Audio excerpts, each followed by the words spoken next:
가격들이 확 올라갈 수 있는 여지도 저는 있다고 생각합니다. 1기 신도시 중에서 가장 좋은 데는 어디를 주목해야 되죠? 들어가도 되지만은 기억하셔야 될 게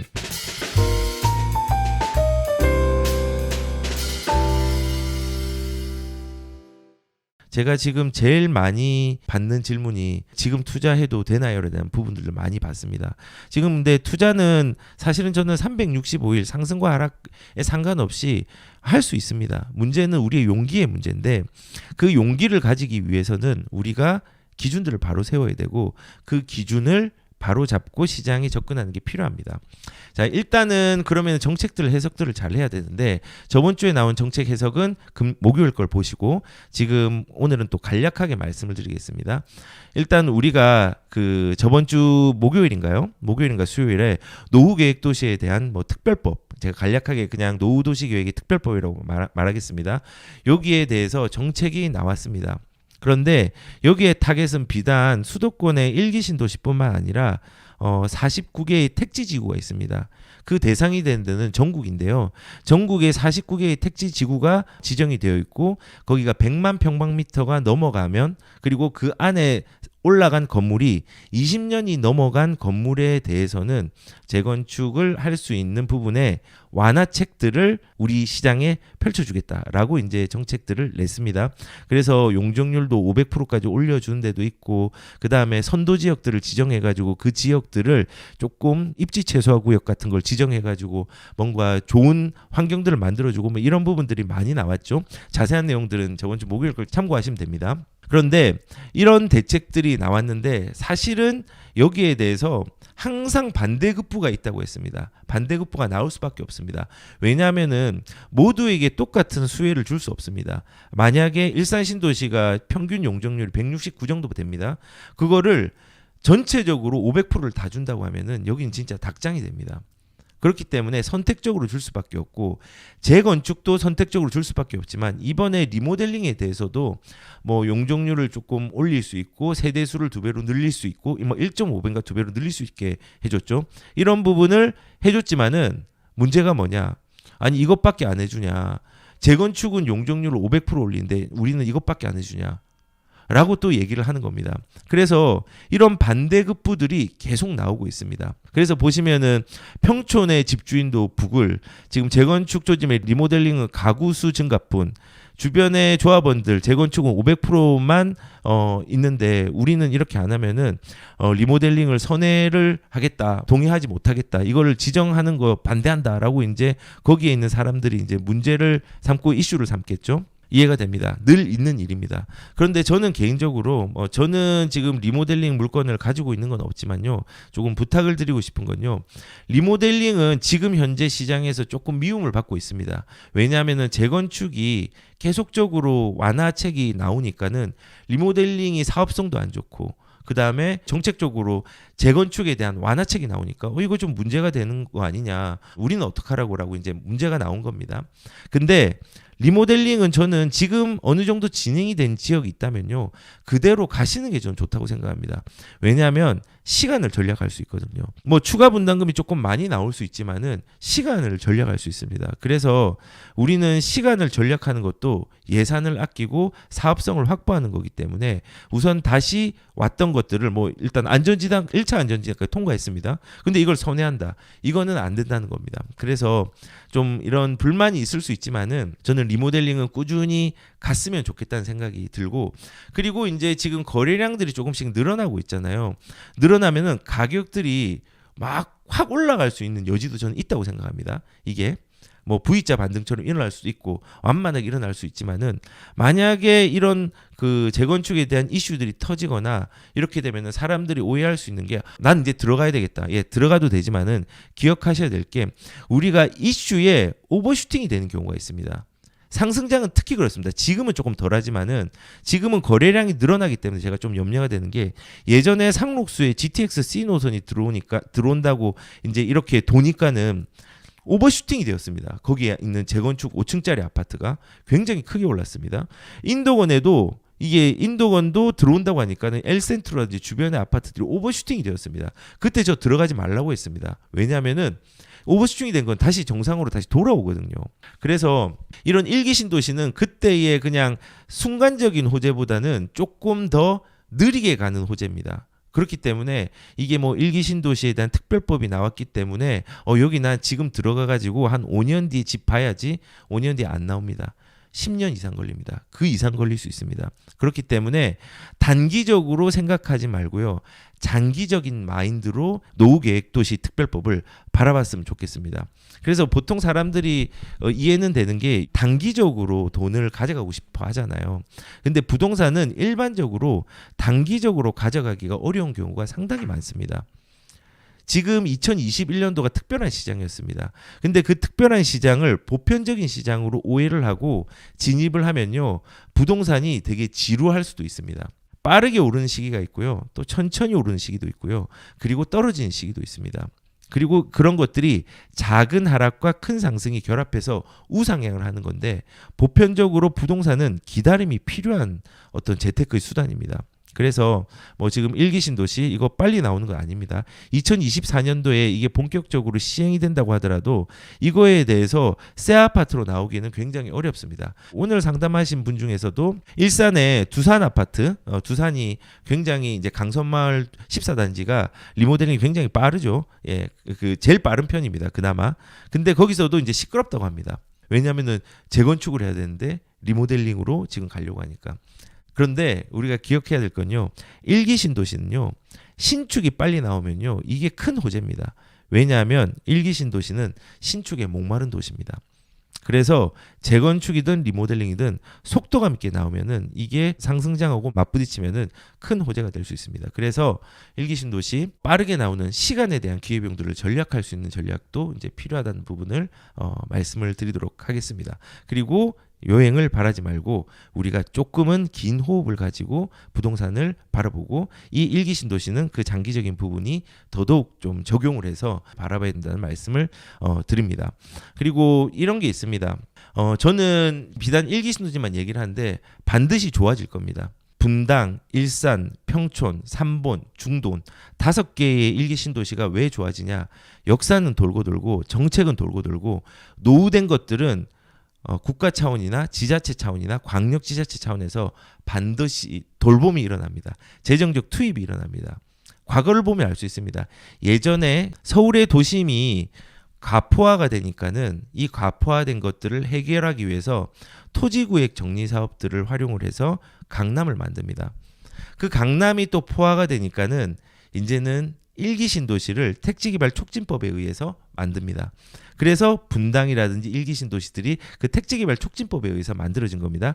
그때 재정을 투입하고 신경을 썼습니다. 예, 그게 가치를 올리는 거죠.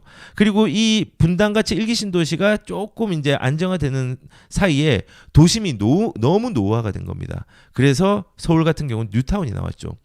뉴타운이 나왔습니다. 뉴타운은 재정비 촉진을 위한 특별법에 의해서 만들어진 겁니다. 거기도 재정이 투입됐고 거기에 대한 가치들이 이제 올라가는 시점들이 되었죠. 그래서 도시가 또 좋아집니다. 좋아졌죠. 그리고 이 좋아지는 시점에 보니까는 처음에 지었던 토지구획 정리 사업으로 1960년도에 시작했던 강남이 노후화됐네요.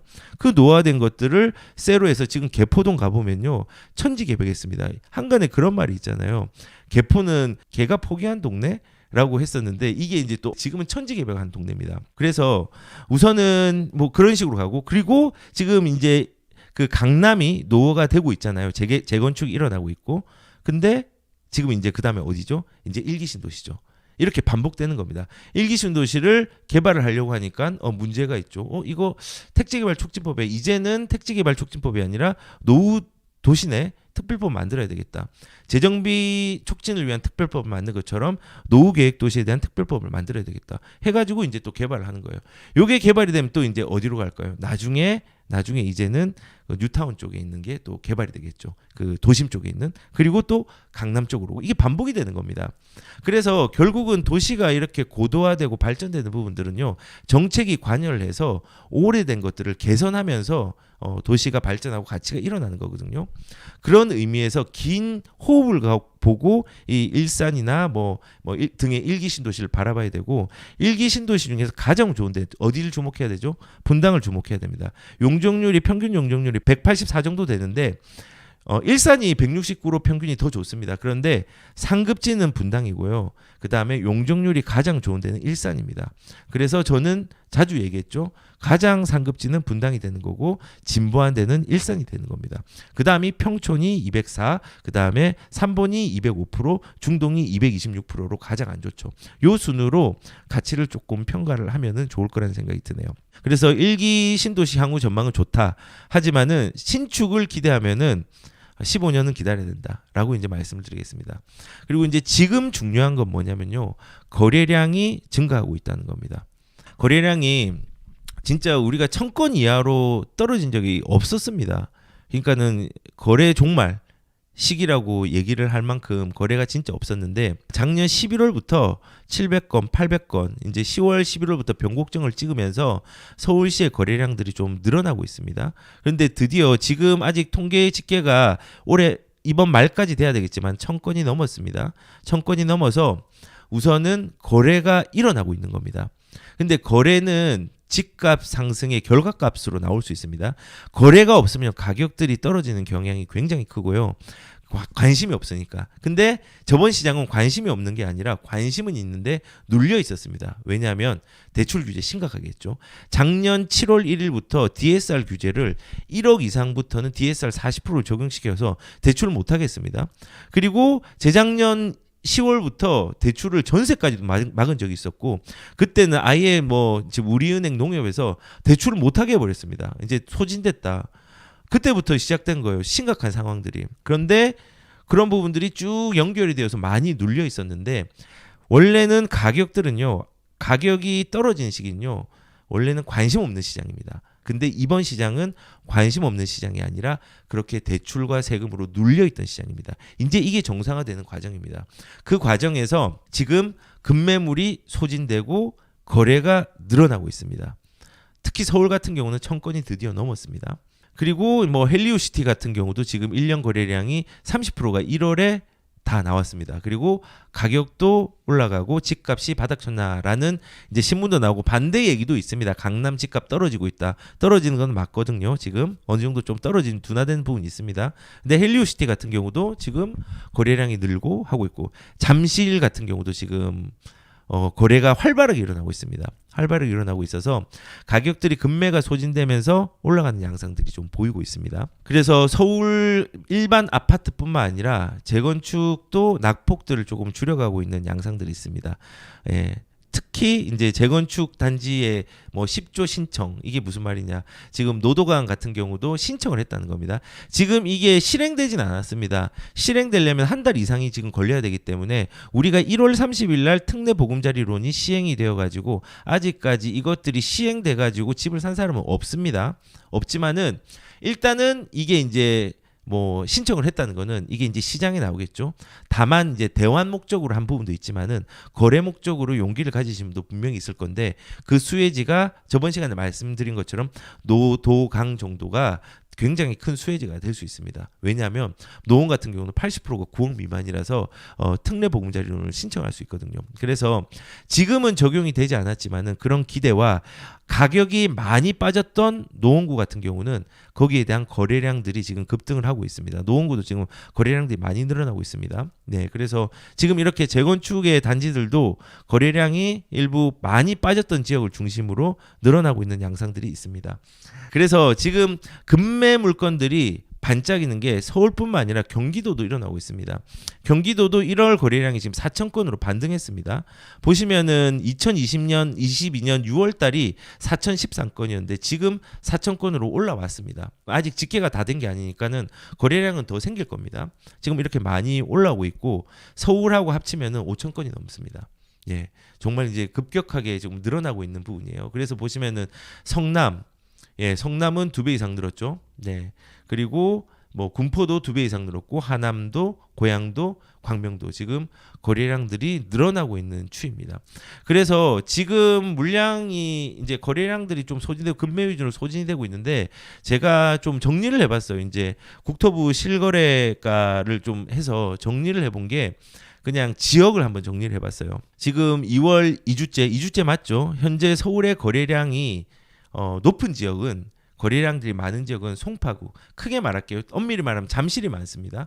강동구, 강동도 고덕 쪽, 그쪽이 급매물들이 소진되고 있습니다. 성동구, 그리고 동대문구, 동대문구도 거래량들이 굉장히 많이 일어나고 있고요. 노원구, 성북구, 도봉구, 여기가 지금 거래량이 높은 지역으로 제가 파악을 했습니다.